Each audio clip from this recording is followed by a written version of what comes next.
Bonjour et bienvenue pour cette première cérémonie du prix Mémo d'Or d'Adrien 2024. Oui, voilà, j'ai décidé, ça m'a pris comme ça, dans cette rentrée littéraire, de créer un nouveau prix littéraire qui sera fait à partir des lectures que j'aurais fait voilà, en ce début de rentrée littéraire. Tout ce que j'aurais pu sélectionner, c'est très subjectif parce que j'ai vraiment sélectionné moi des romans qui m'attiraient, soit parce que j'avais aimé le roman précédent de la personne, soit parce que j'apprécie leur regard sur la littérature, ou alors parce que l'histoire en elle-même m'intéressait, ou encore parce que j'étais curieux de découvrir des auteurs ou des autrices dont j'avais souvent entendu parler mais que je n'avais encore jamais lu.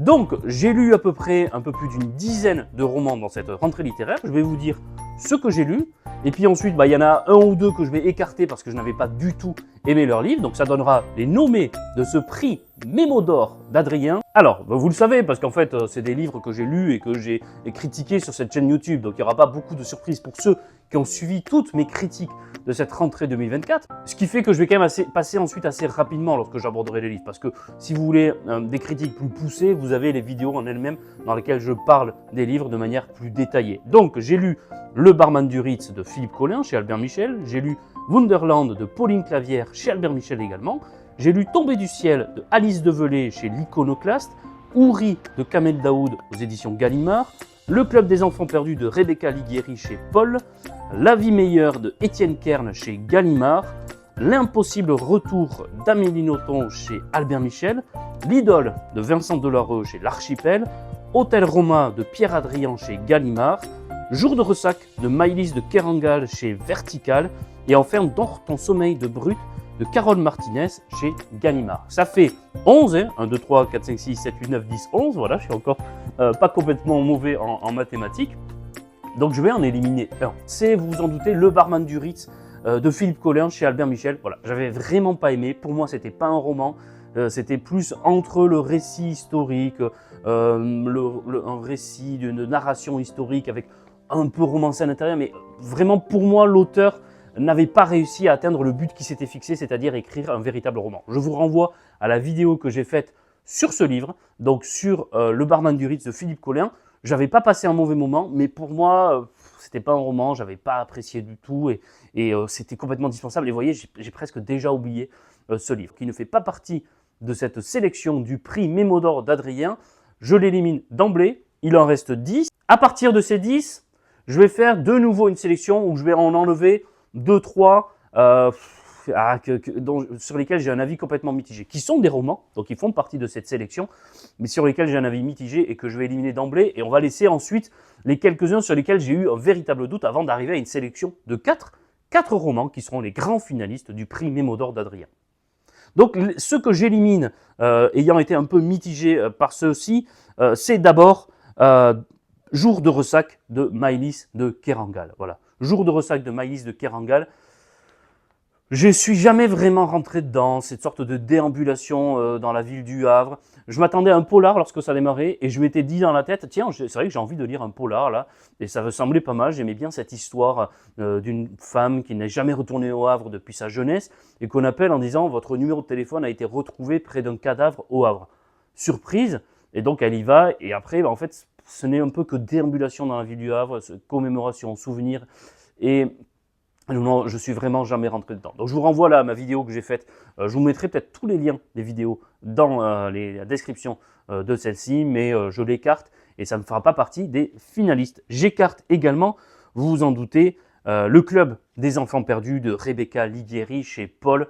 J'ai été vraiment mitigé par cette histoire et par le langage parfois très vulgaire et hors propos de ce livre, et par le message qu'il renvoie, et puis de manière générale, par la fin déjà, que j'ai pas apprécié, par la dose de fantastique qui est de plus en plus intégrée dans ce livre, où ça me plaisait pas trop, et puis par des personnages qui sont de plus en plus incohérents, et non, voilà, j'ai quand même été vraiment très mitigé, et plus j'y repense, moins j'ai apprécié ce livre. Donc écarté également de la finale du prix Mémo d'Or d'Adrien. Je l'écarte également La vie meilleure de Étienne Kern, et ça avec regret parce que j'avais adoré son tout premier livre, Les Envolés, ça s'appelait, sur l'histoire de cet Allemand, je crois, ou cet Autrichien, qui rêvait d'inventer le parachute, et qui avait échoué et qui était mort en sautant de la Tour Eiffel, et les images sont visibles sur YouTube, et j'avais trouvé cette histoire formidable.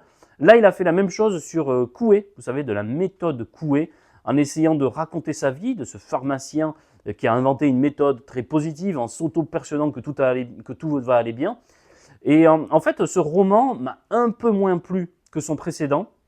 Je trouve qu'il utilise les mêmes méthodes narratives et stylistiques avec des phrases courtes, poignantes, poétiques que dans son premier. En revanche, le personnage en lui-même de Coué, j'ai trouvé un peu moins intéressant. Même la fiction, l'histoire qui lui arrive autour, je l'ai trouvé un peu moins intéressante. Donc voilà, c'est avec regret parce que je l'avais pris dans ma sélection avec énormément d'enthousiasme parce que j'avais encore une fois adoré le premier roman d'Étienne Kern. Celui-ci m'a un peu plus déçu et j'étais un peu plus refroidi. Voilà. Ce qui ne veut pas dire que c'est un mauvais roman. Il est court en plus à lire, donc vous ne passez pas un mauvais moment. Mais à la fin, je me suis dit, il me manque quelque chose quand même pour être au niveau du premier. Donc c'est pour ça que je l'écarte également de cette sélection des finalistes du prix Mémo d'Or d'Adrien. Mais vous voyez, hein, je ne l'écarte pas avec enthousiasme, je l'écarte avec regret. Donc c'est pas comme les autres, on va dire, un retrait parce que j'ai trouvé que le roman ne m'avait pas plu, mais c'est parce qu'il m'a un peu déçu par rapport au précédent. Celui-là aussi m'a un peu déçu. J'en attendais beaucoup parce qu'on m'en parlait énormément en bien de cette écrivaine. C'est Carole Martinez, Dors ton sommeil de brute chez Gallimard. Et en fait, le début, oui, là encore, est pas mal du tout avec cette femme qui part complètement de la vie parisienne, qui fuit son mari violent avec sa fille pour aller dans la campagne. Un homme un peu bizarre qui est là et puis finalement avec lequel ils vont de plus en plus sympathiser. Et en fait, ça va se transformer en quelque chose d'assez bizarre là aussi, avec les rêves des enfants qui seraient la cause de l'arrivée sur Terre des 10 plaies d'Égypte. Et en fait, ça tourne à quelque chose d'assez étrange, complètement fantastique. Mais là aussi, j'ai pas réussi à rentrer dedans et j'ai pas été complètement convaincu par ce tournant que vit ce roman. Là aussi, je vous encourage à aller voir ma vidéo dans laquelle je rentre un peu plus dans les détails. Et puis je trouve que les personnages sont de plus en plus incohérents en eux-mêmes, leurs réactions. Alors vous allez me dire, ils sont en train de vivre des drames. Oui, d'accord, mais même à l'intérieur, je les ai trouvés assez incohérents. Le père qui était violent, puis qui est dans une sorte de rédemption qu'on n'arrive pas trop à comprendre. Même cet homme un peu étrange là, qui apparemment est tout à fait bienveillant, mais quand même au début il les observe à la fenêtre pendant qu'elles vivent toutes les deux dans leur maison. Donc on se dit mais qu'est-ce qu'il fait? Il est quand même complètement fou ce type. Et même elle, je veux dire, j'ai pas réussi vraiment à rentrer dedans. Donc là aussi quand même une certaine déception avec Dors ton sommeil. Alors vous êtes en train de vous dire, il a quand même été beaucoup déçu. Pas tant que ça, hein. Là ça n'en fait que du coup, hop, un cinquième, 1, 2, 3, 4, 5 que j'écarte. Les 6 autres, j'ai beaucoup aimé, justement, on y vient, la sélection juste avant la finale des 6 derniers romans du prix Mémo d'Or d'Adrien. Donc vous vous souvenez, hein, ceux qui restent encore en lice, on a Wunderland de Pauline Clavière, on a Tombé du ciel d'Alice Develay, on a Ouri de Kamel Daoud, L'impossible retour d'Amélie Nothomb, L'idole de Vincent Delereux et Hôtel Roma de Pierre Adrien. Et c'est l'un de ces 6 romans qui va remporter le prestigieux, l'immense, le déjà connu à l'international, que dis-je, prix Mémo d'Or d'Adrien. Je vais en écarter 2, parce qu'ensuite il va y avoir les 4 finalistes. Et les 2 que j'écarte sont, tout d'abord, L'idole de Vincent Delereux. Voilà, j'ai passé un très bon moment. Encore une fois, là, on est vraiment dans ce que j'ai vraiment aimé, donc il a fallu faire des choix, c'est compliqué, c'est le principe du prix, mais voilà, les autres sont encore mieux, je dirais, mais L'idole de Vincent Delereux est un très bon roman. Vous pouvez y aller, je lui ai consacré une vidéo. Alors, je le dis dans cette vidéo, la fin m'a dérouté de par, on va dire, sa prévisibilité. Pas sa prévisibilité, mais de par le fait que je ne pensais pas qu'il allait oser faire une telle fin. Il l'a faite, mais j'ai bien aimé ce huis clos qu'il y avait entre cette chanteuse, cette diva, et ce fan, mais complètement fanatique. Là, je veux dire que le mot prend tout son sens. Étrange, inquiétant, il fait peur. Et j'ai vraiment aimé. C'était vraiment un huis clos que j'ai aimé. J'avais envie de découvrir la fin. Je le dis également dans ma vidéo, et c'est peut-être pour ça que je l'écarte déjà des 6. Les dialogues m'ont semblé parfois pas très réalistes et un peu plus faibles que le reste, que l'ambiance qu'il arrivait à imposer dans ce roman. Mais en fait, tout s'explique à la fin. Donc voilà, il faut vraiment aller jusqu'au bout de ce roman. Il arrive à mettre en scène des personnages fascinants, attachants, des histoires dont on a envie vraiment d'aller jusqu'au bout. Et voilà, donc L'idole de Vincent Delereux ne fera pas partie des 4 finalistes, mais ça reste un bon roman, un très bon roman de cette rentrée littéraire. Et l'autre roman que j'écarte et qui ne fera pas partie des 4 finalistes, mais un regret, c'est celui vraiment sur lequel j'ai hésité le plus à écarter des finalistes, c'est Tombé du ciel d'Alice Develay. Un super roman, là aussi je vais y consacrer une vidéo, vous pouvez aller la consulter, la voir. J'ai passé un bon moment, c'était un très très bon roman, mais il m'a rien manqué. Encore une fois, je n'arrive pas trop à m'expliquer ce choix et cette justification, mais les 4 autres, pour moi, étaient vraiment au-dessus. Ils m'ont vraiment beaucoup plus marqué. Voilà. Là, il n'y a rien à enlever à Alice Develay, à Tomber du ciel, qui est un très bon roman qui raconte l'hospitalisation d'une jeune fille anorexique lorsqu'elle était adolescente et qui raconte cela. J'ai vraiment été très touché par cette histoire, cette sensibilité de ce personnage et même cette violence dans ses propos. Elle est très violente à l'égard du personnel hospitalier, à l'égard de ses parents.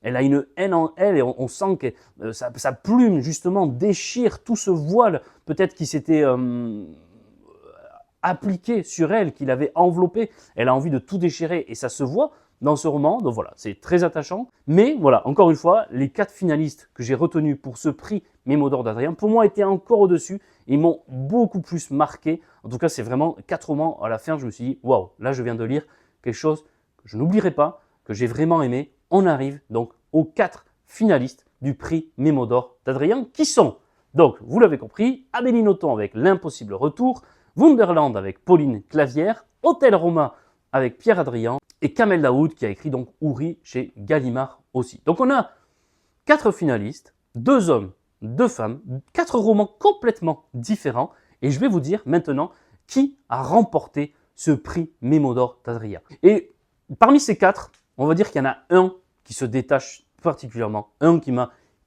vraiment touché, un qui m'a bouleversé, mais les 3 autres sont également très bons. Mais celui qui m'a bouleversé, c'est... Peut-être que certains s'en doutent un peu, mais on va mettre un peu de suspense. On a 4 romans vraiment extraordinaires. Je le disais, Hôtel Roma, Pierre Adrien qui va suivre un peu les traces de Cesare Pavese, cet auteur un peu insaisissable, indifférent au monde, mais si attachant du XXe siècle et qui se suicide dans un hôtel à Turin. Pierre Adrien va suivre ses traces, va essayer de comprendre cet homme, comprendre l'homme, comprendre l'écrivain, comprendre celui qui écrit ce fameux journal d'écrivain qui s'appelle Le métier de vivre, Il mestiere di vivere, qui est un très très beau journal que j'ai commencé à lire et que j'essaye de continuer à lire. La langue de ce livre, elle est merveilleuse. Ce personnage, Cesare Pavese, qu'on découvre petit à petit, il est vraiment attachant et on le découvre différent de celui qu'on peut penser à la base, c'est-à-dire qu'à la base, il peut sembler quelqu'un d'indifférent, de détaché du monde. Pierre Adrien nous le montre sous un tout autre aspect, sous un tout autre visage.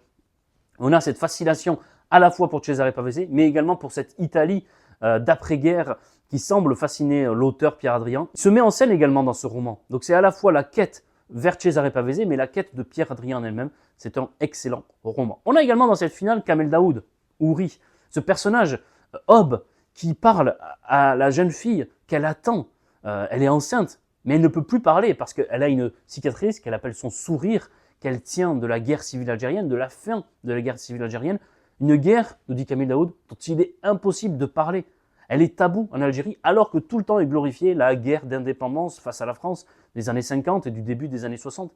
Et elle veut qu'on l'entende, mais elle n'a plus de voix du fait de cette guerre. Donc on lui demande de glorifier une guerre qu'elle n'a pas connue et d'oublier une guerre dont elle porte la trace. C'est hyper beau, c'est hyper sensible, et là aussi j'ai fait une vidéo détaillée sur ce roman. On a également Wunderland, de Pauline Clavière. Ces 2 Allemandes qui arrivent dans les années 60, dans un village reculé en France. Et les gens se disent, mais que viennent faire 2 Allemandes ici? C'est étrange. Et ça fait rappeler des mauvais souvenirs de la guerre. Et ça fait ressurgir des éléments. On a à la fois, du coup, ce souvenir qui remonte, cette suspicion à l'égard de ces Allemandes qui, normalement, ne devraient pas venir dans un village dont on ne sort pas. Un village dont la destinée nous impose de rester ici. Et puis, la vie de village. L'émerveillement des paysages, l'émerveillement de la vie du village. J'ai vraiment adoré parce que ça m'a rendu mélancolique, ce roman. Ça m'a rendu mélancolique sur cette vie de village, sur ces paysages. J'ai trouvé ça très beau. Et ces 2 Allemandes qui arrivent, qui viennent tout bouleverser. Et c'est une sorte d'enquête de Pauline Clavière elle-même, qui enquête avec sa mère, et le rapport entre les deux est très très beau, si vous lisez le roman, et qui enquête avec sa mère sur le fait, mais en fait, on n'a jamais su pourquoi elles étaient venues. C'est l'histoire de sa mère, c'est-à-dire que sa mère a grandi dans ce village avec ces 2 Allemandes et personne n'a jamais trop su pourquoi. Et elle va essayer d'enquêter, Pauline Clavière. Un roman extraordinaire, là aussi, une vidéo sur ma chaîne. Et enfin, L'Impossible Retour d'Amélie Nothomb, qu'on connaît son rapport au Japon. Une amie complètement extravertie lui demande d'aller au Japon avec elle. Elle finit un peu à contre-cœur par accepter. Elle va y aller. Et c'est un impossible retour, et c'est une référence évidemment à Nietzsche, avec l'éternel retour. Et c'est un impossible retour qu'on comprend dans ce livre, dans ce roman, où on voit qu'en fait elle est heureuse d'y retourner. On voit qu'il y a plein de souvenirs qui rejaillissent en elle. C'est très mélancolique aussi. Il y a beaucoup de mélancolie dans les romans, beaucoup de mélancolie, nostalgie, souvenirs, comment retracer le passé, comment évoquer le passé dans les 4 finalistes. Peut-être que ça dit beaucoup de moi aussi, hein, les 4 finalistes que j'ai retenus. Et en fait, elle a autant de plaisir à y retourner que de plaisir et que d'envie de vite en repartir. Et cette ambiguïté, on la voit dans tout au long du roman, et c'est vraiment merveilleux. 4 romans, je vous le disais, donc extraordinaires, mais il n'y en a qu'un. Il n'y en a qu'un qui remporte le prix Mémo d'Or d'Adrien, et ce grand vainqueur, c'est...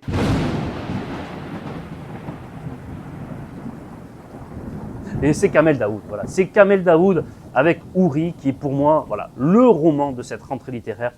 Je pense, peut-être que je me trompe, qu'il remportera également le prix Goncourt, mais bon, le prix Goncourt à côté du prix Mémo d'Or d'Adrien, enfin, je pense que je leur vole un peu la vedette, mais c'est comme ça, c'est pas très grave, je pense qu'ils vont pas m'en vouloir.